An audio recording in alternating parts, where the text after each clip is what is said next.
in the sky, the stars aligned, and two girls were born. The bestest friends until the end.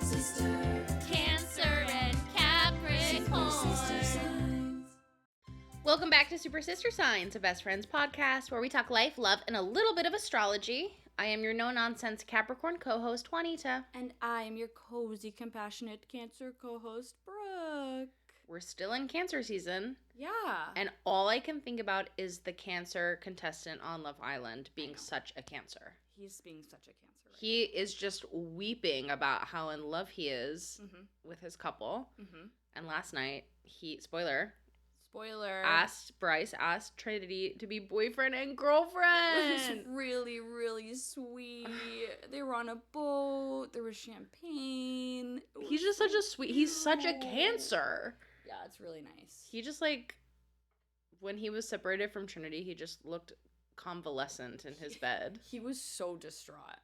It was so sweet to hear him tell her about how, he got the picture of them kissing in the photo booth and all the other women in Casa Amor, surrounded him and were like, ah, because they knew that it was so devastating to him. And he risked it all for love.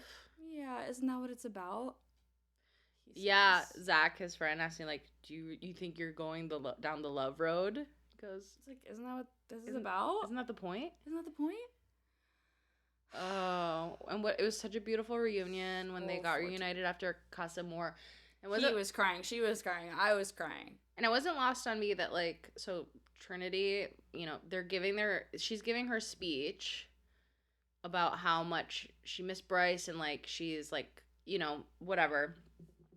Anaya gives a very similar speech, but the way that it was edited was such a different experience because, we know that Bryce is coming back to Trinity. It was, such a rom-com moment. The music was so romantic.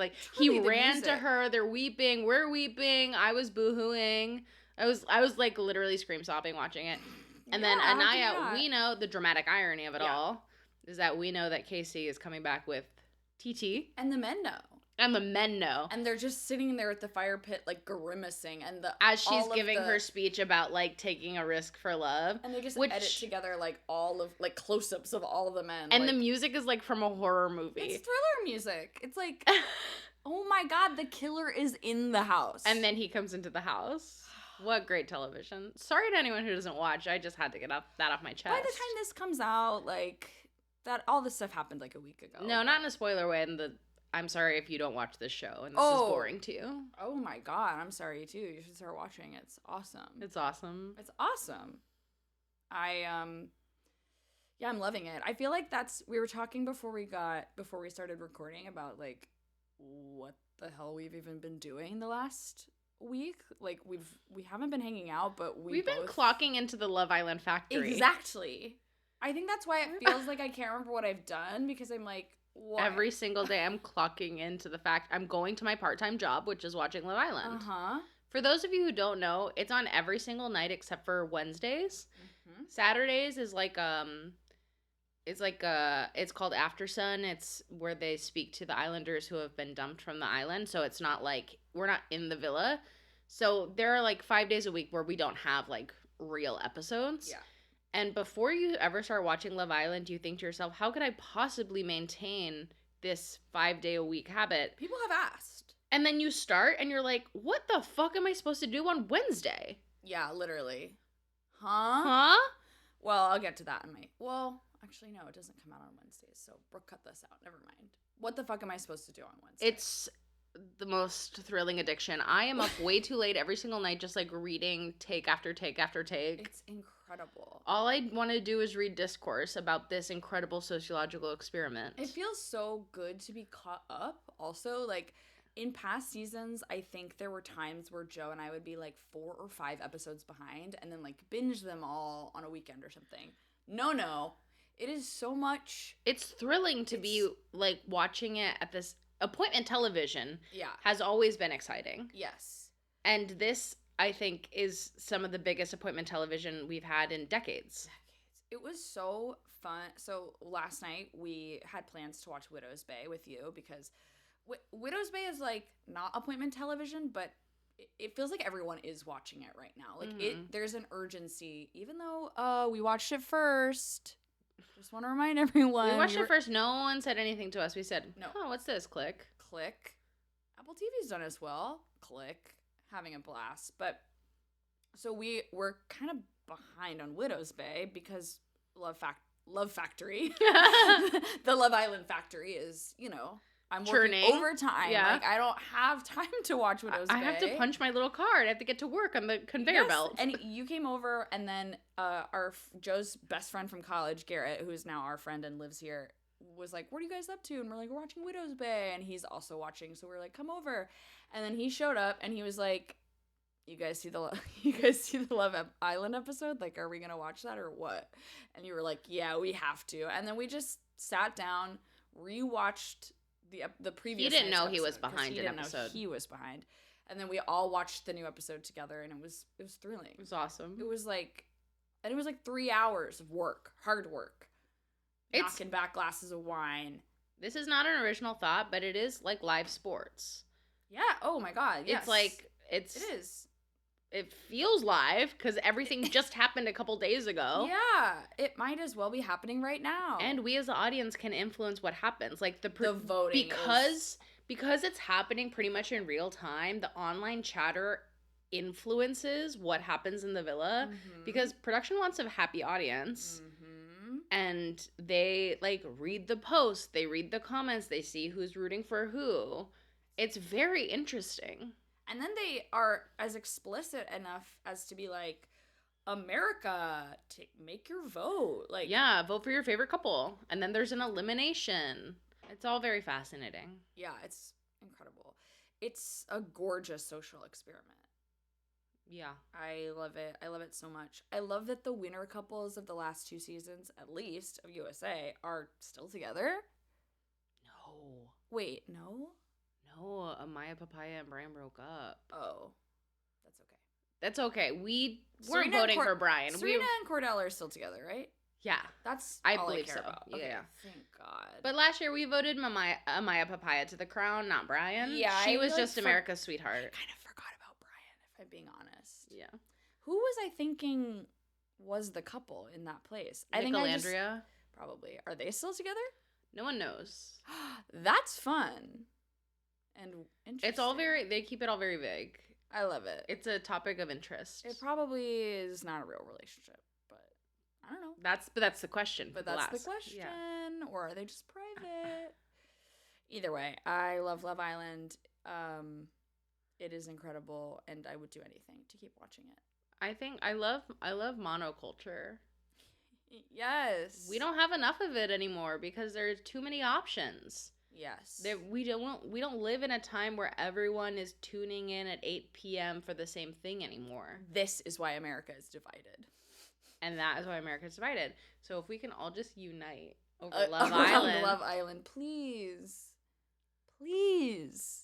I mean, it is also just such a testament to like how society can get so invested in something and excited about something and rally together to vote. It just speaks to how uninspiring anyone on our ballots is for the most part. Oh my God. What do you think when the app doesn't crash, what do you think the numbers are? Love Island voters versus voters in the general election. I mean, it was when American Idol was in its heyday, like they famously got more votes than in a presidential election. That is like a famous fact. Sick. I did not know that. So like Love Island has to be even more because they're pulling in record numbers. They are. Good for them. Yeah. But that's how big this is. It's huge. I love reality TV. Me too. If you guys haven't seen the clip of Michelle Obama, absolutely explaining why reality TV is so important to our culture and our society and a reflection of who we are, go watch that. What podcast was that on? It's on her podcast. Oh, it was her? I thought she was a guest. Jessica Williams, I think, as the guest. Oh. And she was like, I love, and then they talk about primarily like Real Housewives, but reality TV in general. Yes. They're like, we don't like it because it's real. It's not. We know it's not real. Yeah. That's not the point. Yeah. So one of our other favorite podcasts, Game of Roses, that talks about reality TV like it's a pro sport, they talk about how reality TV is like the WWE, where it's like everyone knows that pro wrestling is choreographed and fake, but that doesn't make it any less entertaining for the people who watch it, because it's about character and story and action. It's storytelling at its and it finest. is improvisation. Yes. Oh my god, yeah. That's part of the reasons why I love it so much. My improv background. God, I mean, it's funny usually. Oh my god, it's so funny. I am laughing when I watch Love Island. I'm laughing when I watch basically every reality TV show. Ha ha ha. Ho ho ho ho. It's fun. It's fun. And I really did used to hold a grudge against the narrator of Love Island, but his jokes are getting me this season, so I think I've come over to the dark side. There's just no point in hating him. I know, but snip, snip, I gotta snip those claws. You know I love to hold a grudge there's no point to. It's how I spend my time. That's your job. It's my job. That being said, I pulled a really nasty tarot card earlier today that said I'm at rock bottom, so I would love to do our Ketchup and carpool, ketchup and carpool. We're catching up. And we're pulling a card. Yeah. Yeah. Let's go. What was last week for you? Dude, I don't even remember. Did we do one? We had to have. We did one. I don't remember shit. I remember being kind of confused by mine and being like, okay, I guess we'll see what this means. Yeah. I don't know. I've been at the Love Island factory. I seriously don't. I'm like staring at you trying to remember a single moment of. I remember mine had something to do with. I can't even remember our episode. Expectations. Doesn't matter. Pull your card. Whatever. Sorry, you guys. Instead of reflecting on last week, we just reflected on the last week of Love Island. Yeah. Some of the, I mean, and sorry, I have to go back. Yo, please. Love Island is like 6 weeks, 4 days a week. And the beginning this season felt kind of slow. And yeah. And once they went to Casa Amor, which is the split week where they take the men away to a different villa and introduce completely new women for them. Just amazing. And then they bring new men for the women at the villa to like tempt them and try to like shuffle up the couples. Ever since they whisked the men away to do Casa Amor, every single episode has been banger after banger after banger. Quotes after quotes. Stuff. Tears streaming. Like, we're laughing. We're screaming. We're gasping. Jaws on the floor. I'm eyes glued to the television. Sometimes I'm riveted. I'm like a phone screen at my side doing something on my phone, some bullshit while I'm watching. So much happens in Love Island. You can't look away. Like, I will miss things. You'll miss important. Like things that they're doing together at night, or like things that they're whispering to each other, or like funny faces, and it's all important. And because there are so many episodes, you get so much personality and so many like little conversations that just the sum is so grand of all of its parts. I agree. It all matters. Because they have so much footage. Whatever they put in, it matters. Matters. Someone has made the decision that it should be there. Right. For the story. God, I can't wait to just live on that island for 6 weeks and be in that surveillance room. You have to be a producer on Love Island. Have we talked about the surveillance room that Joe was saying? Yeah. Or you were saying, or someone told me that there's like a room with like so many cameras on a wall, and they're just watching every day. They're essentially editing as they go, like it's like plucking stories. They have like a whiteboard with like all these different storylines, and then they're like, okay, well, she hates him now, so like that's gone, and then we have to bring this in, and it sounds like a fucking thrill. Yeah, like I was born for it. Wow, Lady Gaga, I was born this way. Happy Pride! I'm a Love Island producer. I'm beautiful in my way, 'cause God make no mistakes. I am a Love Island producer. I was born this way. That's crazy. Well, I was gonna ask a question, but a card just sort of flipped right up at me instead. Upright. You have got to be fucking kidding me. The card I pulled earlier was the reverse Nine of Swords. I just pulled Nine of Swords upright, which I think is a little bit better, but still kind of That is literally the card that you thing. pulled earlier today? Yes. That's fucking funny. It said, no redos. It said, fuck you. Fuck you, this is your card. What are you doing? What do you think? What do you think? You get a new card? Shut up. Well, let's see what this deck's interpretation is. Mars in Gemini, second deacon. Ugh. The figure we find in the Nine of Swords is not reassuring. A person wakes up seemingly from a nightmare in the darkness of the night, and behind her there are 9 sharp swords. Oh my god. This is the card of anxiety, paranoia, and inner conflict. We could say that the physical and manifested characteristics of Mars, passionate creator, are found here, as well as the trait of Gemini, an air sign, aimed at thinking rationally, communicating clearly, and objectively. The mind and heart meet and clash. Ugh. However, we just have to remember that things are not as bad as they appear, to open the window in the morning to let in new light and let the shadows dissolve. It's time to reconsider the situation objectively.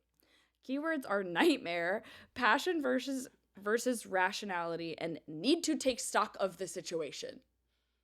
Keywords are need to take stock of the situation. Here's the thing. I'm really not feeling that anxious. Both of the cards were like, you are anxious, girlina.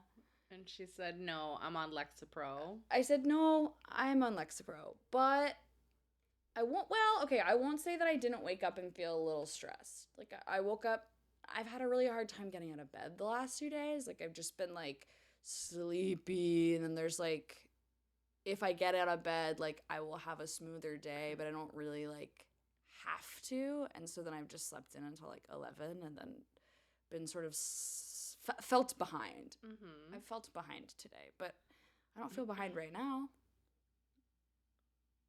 We'll see what happens. We'll see. So what's the advice here? I'm just going to be anxious and paranoid and then...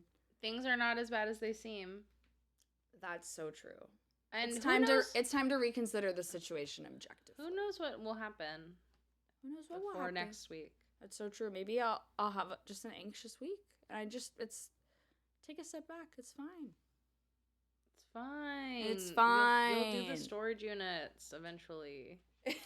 Eventually we will. Do you have a question for the deck? Or are you going to go in just sort of bravely and freely? Bravely and freely. I love it. One of Wands. Sounds cute. I kind of flipped it at the last second, and it's reversed. Okay. But it was almost upright. Whatever that tells you.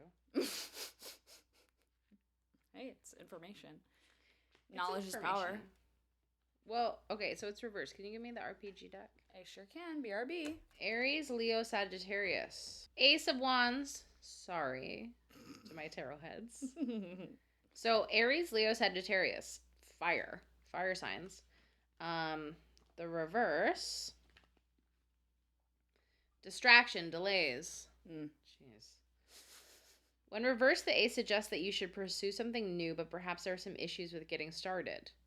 Maybe it's hard to schedule a session once a month or practice a new song on your guitar. Honestly, how hard is that? Once those problems are dealt with, then something new and exciting can emerge. Ew. Just like get out of your own way and do it. Ugh. Yeah. Upright, it's like the spark of something new, like the fire to fuel you. Wouldn't that be nice? Wouldn't that be nice? But no, distraction, delays. Okay. Come on. Sorry to me. Sorry to you. Sorry to both of us. That's it. Well, that's it. I guess we'll see how that plays out, huh? I guess. You got to get out of your own way, and I got to calm the hell down. It's time for...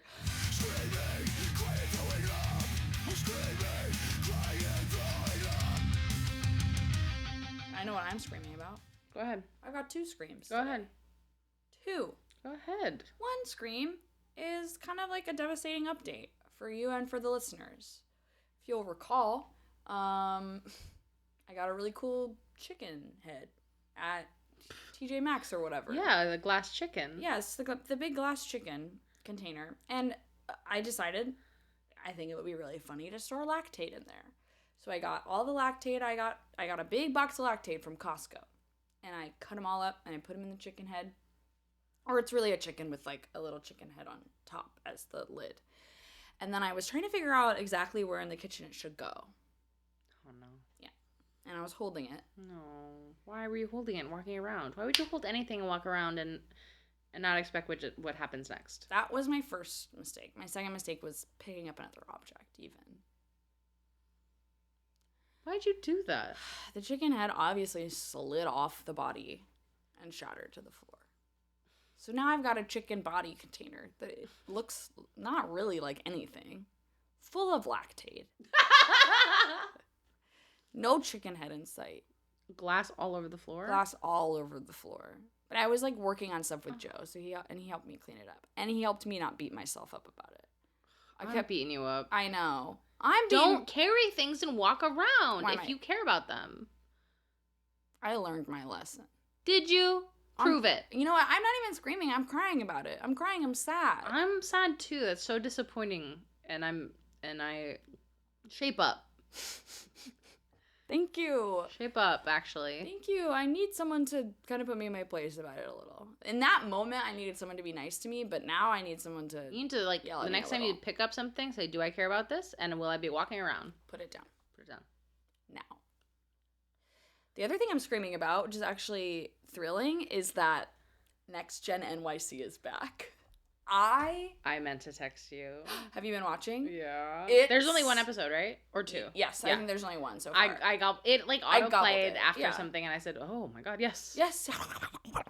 It is excellent. I think that the fact that they are, like, making direct references to Gossip Girl is so funny and smart, and I laughed so much when the new guy, Liam, was like, yeah, growing up in NYC was crazy.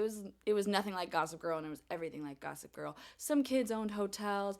Like, I don't know, what was that one guy? I think his name was Chuck. I don't know why I'm acting like I don't know what his name is. Chuck Bass. His name is Chuck Bass, and it really endeared me to him. Yeah.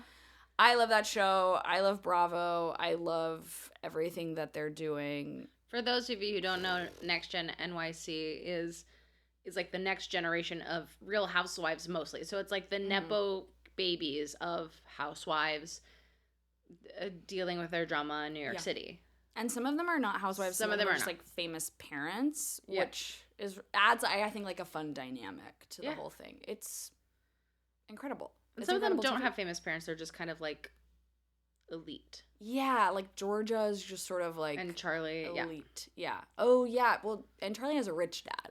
He has a rich dad. Not a famous But not a famous dad. Yeah. Yeah, they're all rich. I mean, they're all rich. Just like Chuck Bass. Charlie is Chuck Bass. Yeah. It's amazing and terrifying. I've screamed about it in Next Gen NYC on this podcast before, so I won't go crazy, but it's just fun. Such a fun watch, and it's like really short seasons.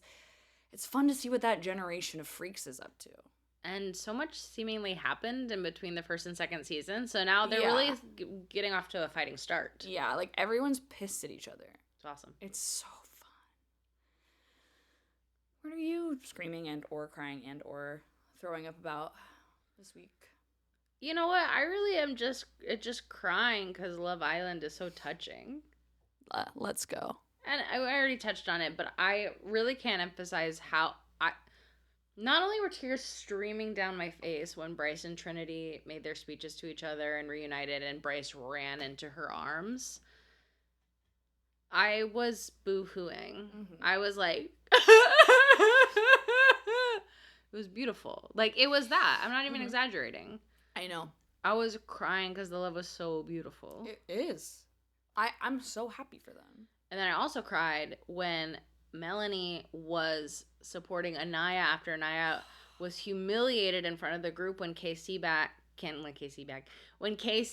back with Tiara from Casa Amor when she stayed loyal to him. And then she is sobbing, pretty much having a panic attack because she's so humiliated. And Melanie is like speaking all this tough love into her. She was like, you're not going to cry about this. Like, he doesn't even fit your life. You're just building a man. Like, why do you want to Build-A-Bear with this bitch. It's So amazing. funny. But then she was like, I look up to you. I, like, aspire to be as composed as you. And her voice cracks. And she is, like, breaking because she cares about her friends so much. And it's such a moment of friendship that is so beautiful. I think I'm going to cry talking about and it. I was weeping. I also wept when Anaya was just seeing her face, the heartbreak and the betrayal. Makes me sick. And the guy that she should have picked and didn't, because she was staying loyal to KC, him under his breath, only caught by the mic where she's crying, and Carl whispers, "It's okay, Anaya. It's okay. It's okay." After she didn't pick him, tears down my face. What is Carl's astrology? Do we know? I didn't look it up. That's a great question. Anaya's a Virgo and Melanie is a Scorpio. And I was really seeing that loyalty, that fierce fucking loyalty and intensity come out of her Scorpio body. I seem to think there was a Capricorn in there, but I can't remember who. We gotta find out. Maybe I'm wrong, but anyway. I'll look it up. You get so invested in these characters. I'm crying. You made me cry. Tears streamed down my face. It's like moving. It's emotional. Playing back the scene, which I've now seen twice. Thank God. I know. Carl. And you just like, I mean, as a woman, you just empathize. I empathize with Anaya so much. Such a canon event of girlhood in your 20s, like putting it all on the line for some Build-A-Bear bitch. Did we know Carl was a Cancer? Because he is. And it makes sense. Allegedly, Carl is a Cancer Sun, Libra Moon, Leo Mercury and Venus, and Libra Mars. And Anaya is a Virgo Sun, Leo Moon, Libra Mercury and Venus, and Virgo Mars. I love it. And this Reddit post says that is really compatible. Of course it is. I hope so. Cancer and a Virgo. Isn't that sweet? Yeah, just sweet little guys who want to help. He is a sweetie. Yeah. It's okay, Anaya. Anyway, sorry if that was boring, but it really was what I was crying about. Listen, this is a Love Island episode. It made me believe in love. It made me believe in love. Yeah. It's crazy that, like... It's crazy. It's crazy that men can be good on TV. And I was just like, right, Bryce is the only millennial, by the way. That checks out. He turns 30 this summer, Cancer.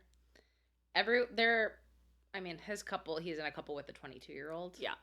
Which was a topic of discussion when they first got together, where she, like, in his confessionals, he was like, I don't want to steal her youth. Yeah. You know? So funny. And they actually did choose to part ways very, very early on, and they have come back to each other, circumstantially, but then have chosen to stay together since. It's a great arc. It's really a great narrative. Yeah. But he is the only man, except for Carl, let's say, but, like, before that, he is the only man who got more attractive after he opened his mouth. Yep. And he was not one of the men that I was like, oh, he is the most attractive physically. No, he showed up and I was like, this fucking dork loser. And model now he's DJ the hottest because because he's the best. He's so hot and he's so kind. I love his little like snaggletooth. I mean, he is a model. Like, whatever. Let's not... It's charming because he's nice to his wife. He loves his wife. Whereas the guy that I hate the most, if he had never opened his mouth, I would say is the most attractive, aka Zach. Yeah, you think Zach is hot? I think Zach is really hot, but he is so evil. I've always thought he kind of looked like a weasel. Well, but maybe I just sensed the weasel energy. I mean, from kind of episode 1, I didn't like him. Yeah, I've never liked him, but now I despise him. I hate him. Anyway, I'm looking up Zach's astrology because I can't remember. He's a Scorpio. I was like, I think he's Scorpio, and then I got confused and I didn't say it. Don't be confused. So that's why I'm crying. Wow, man, I'm right there with you. I'm also crying because of that. Should we jump in? Oh yeah. Should we? Capricorn and Cancer moment of the week. I've been going to the gym with our mutual friend Lucille, which is great. Motivates me to get there. So nice. And I have unlimited guest passes included in my membership. Yeah, that's crazy. Which is crazy. Like, she is not a member at my gym. I check in 3 days a week with her behind me, and I go, "This is my guest," and they go, "Okay." And that's it. They like glance at a screen and they go, "Okay." It's awesome. It's amazing. But we usually split up and don't work out together ever. But we did work out together for the first time last Friday, where we both needed to do a leg day, and I had forgotten my headphones, so I pitched that we like work out together. That's fun. And my Capricorn moment is that I was bullying her to lift really heavy. That's fun. Because left to her own devices, she would have lifted a lot lighter. But I know that you're stronger than you think you are. Yeah. And I'm going to make you prove it to yourself. Yeah. So that was awesome. I love that. Did you make her feel strong and good? I hope so. Lucille, did I? I know she was sore as hell. Lucille, write in and tell us if you feel like you were effectively and positively bullied into becoming stronger. And I really like that. And even when it was a little heavy, I'm like, okay, well, do fewer reps and do them better. Excellent job. Yeah. Okay, personal trainer. Yeah. I said, don't do that with your knees. Do this. Don't eschew form for the sake of getting more done. No, we're gonna have the form and we're gonna have the weight. Yeah. We'll just do less. And you're gonna work hard. You better. Because we're Capricorns today. Yay! And then actually, unrelated to that, but actually not unrelated to that, some man. Did she tell you about this? I heard about this. This evil, evil man. Some man who was not minding his own business decided to encroach upon our space and like say something really passive aggressive about us chatting while using the machines together. Yeah. Really something about you like hogging the machines, which he was like talking in between. He was not trying to use, and he had AirPods in, so he like theoretically couldn't hear you talking. And it's like, oh, you just wanted to bother a woman because like there are men working out together everywhere, and there are couples working out together everywhere, and you just like have a problem with these two women who are doing the same thing. It was really insane. It makes me sick. And let me know your astrological take on this. Okay. Because when someone like is disrespectful like that, I can fly off the handle or like bite back. Mm-hmm. Like I have a bark, and I literally didn't say anything, and our Leo friend actually like escalated. She literally, in her telling of the story, she was like, because I'm a fire sign. Yeah. I absolutely went the fuck off. Because she bit back at him. Yeah. And then we had a few beats, and then she stormed over to him to like tell him off. Incredible. In a second wave. Yep. I physically got in between both of them. And I was just like, stop. Enough. I think that was your Virgo moon, Virgo rising. Wait, what's your Mars placement again? Taurus. Interesting. Yeah. But I really was like taking on the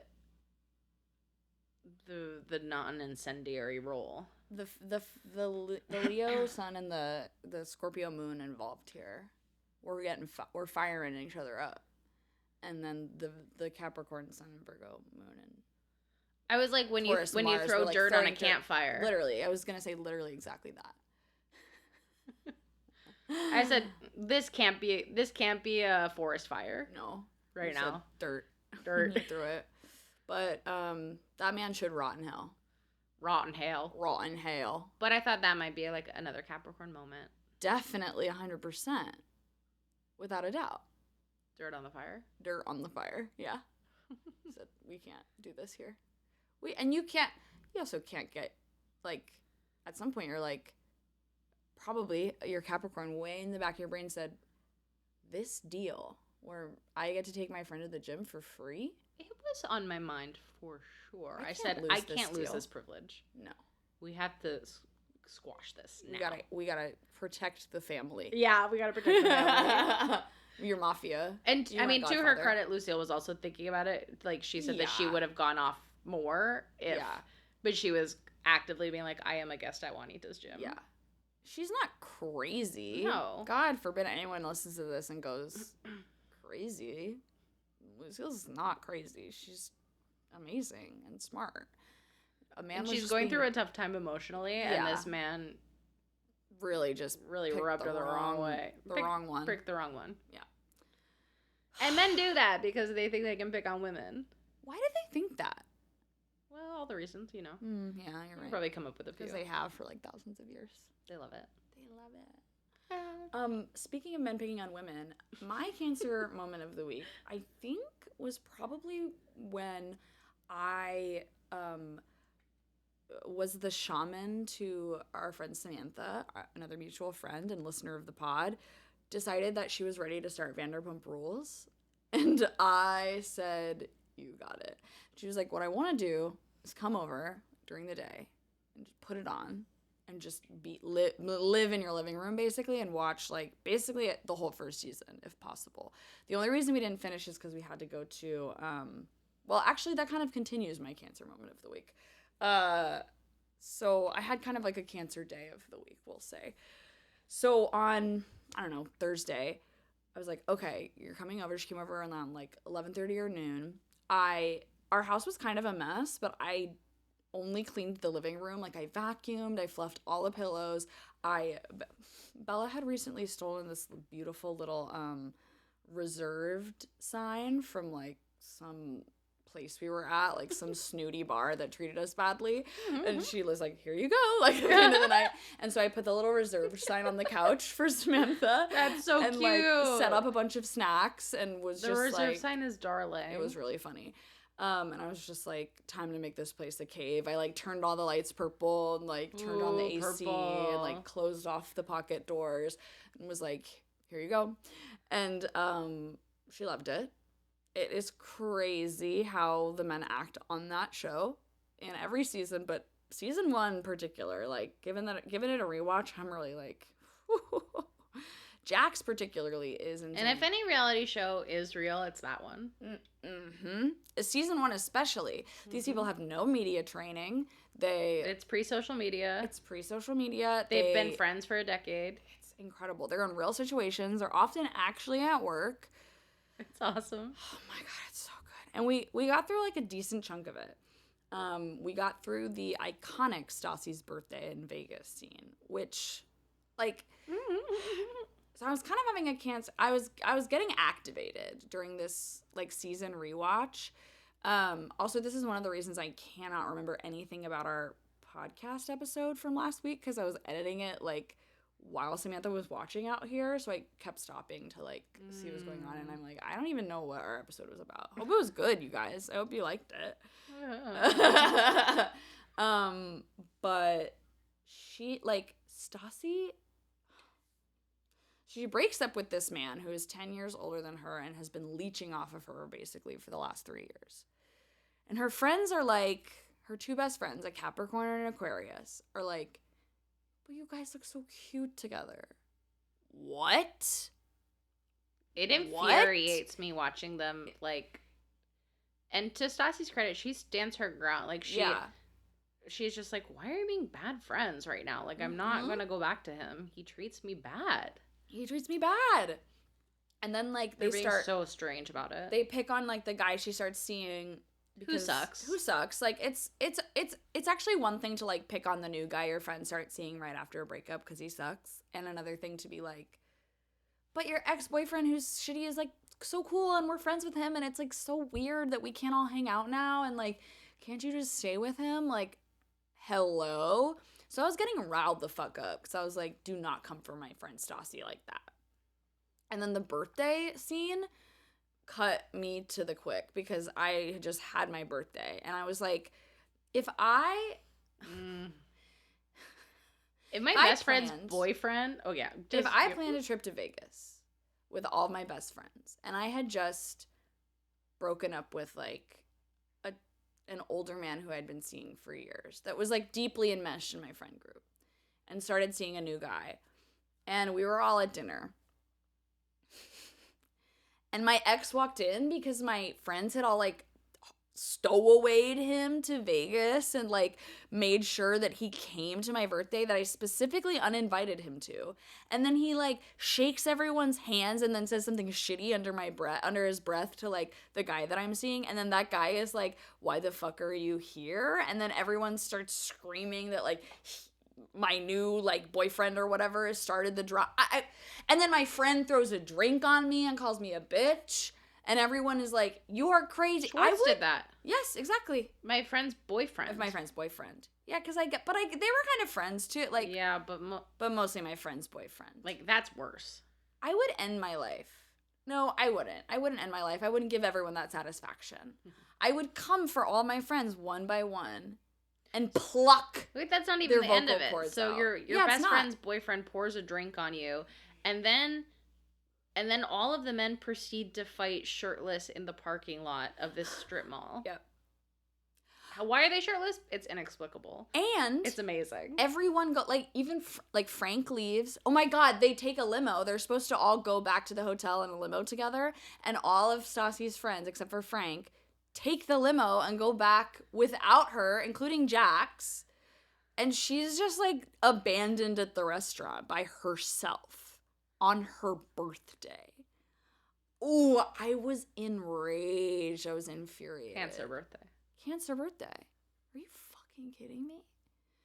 Luckily we watched until like her and Katie have their makeup conversation where they're like, "You're like a sister to me, and I can't believe that you would ever think I felt that way about you." But like you did treat her like that, your behavior suggested otherwise. So anyway, it made me really mad and sad for Stassi. Mm-hmm. She gets so fucked over in that season, and then even in the reunion after the big reveal, they're still kind of calling her an idiot, and she doesn't deserve that. She gets beat on a lot. Yeah. In the subsequent seasons. Anyway, so that was kind of my cancer moment of the week. My bonus moment was that we had to stop early because at 6:15 we had to go see a screening of a movie that our friend Bella's band's music was featured in.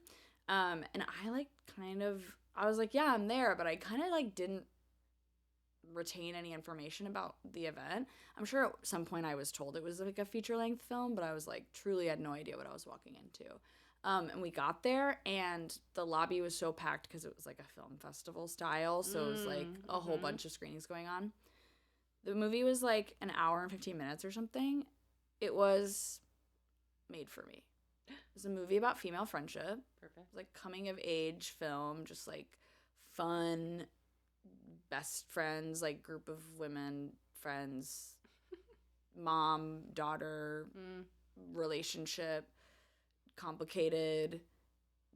There's a band. I don't want to give you any spoilers, but anyway, it was so delightful. I was like wrapped the entire time. And I really didn't know. I was like, this could be a horrible movie that like my friend's song is in, but it was actually a great movie that I actually didn't. I was listening the whole time, and then the movie ended, and I was like, Joe, did you hear when Bella, like, I couldn't figure out like what Fox Body's song had played. Like I was like, I don't think I heard it.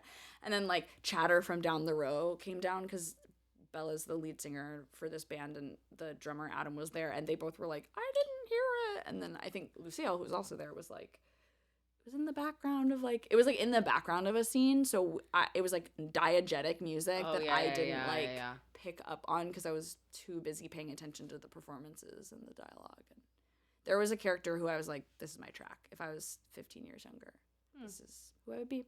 It was really fun, and I feel like that was also kind of my cancer moment of the week. That's awesome. Yeah, pretty much. We just began a new Mercury retrograde. So in Cancer, right? Yeah. So it's all about like your memories and your past and your history and your keepsakes and when we review our care, our systems of care, community and self. But mostly community care. Okay. Snip, snip. But also, like, double check stuff and save stuff, you know? Yeah. That's Stay that's safe all out I know. there. Stay safe out there, folks. This retrograde, it's going to be a big one. Bonk bonk. Should we call it a day? Yeah. Clock into the factory? That's, yes. Oh, new Love Island tonight. Yay. Tonight. Okay. Okay, well, bye, Bye, Star Star Babies. You adopted my wave. Send us a message, drop us a line, review and subscribe, leave us a 5 stars if you can, and I know that you can. Tell your friends and download it again. Super sister signs, super sister signs, super sister signs. Ba-da-ba-da.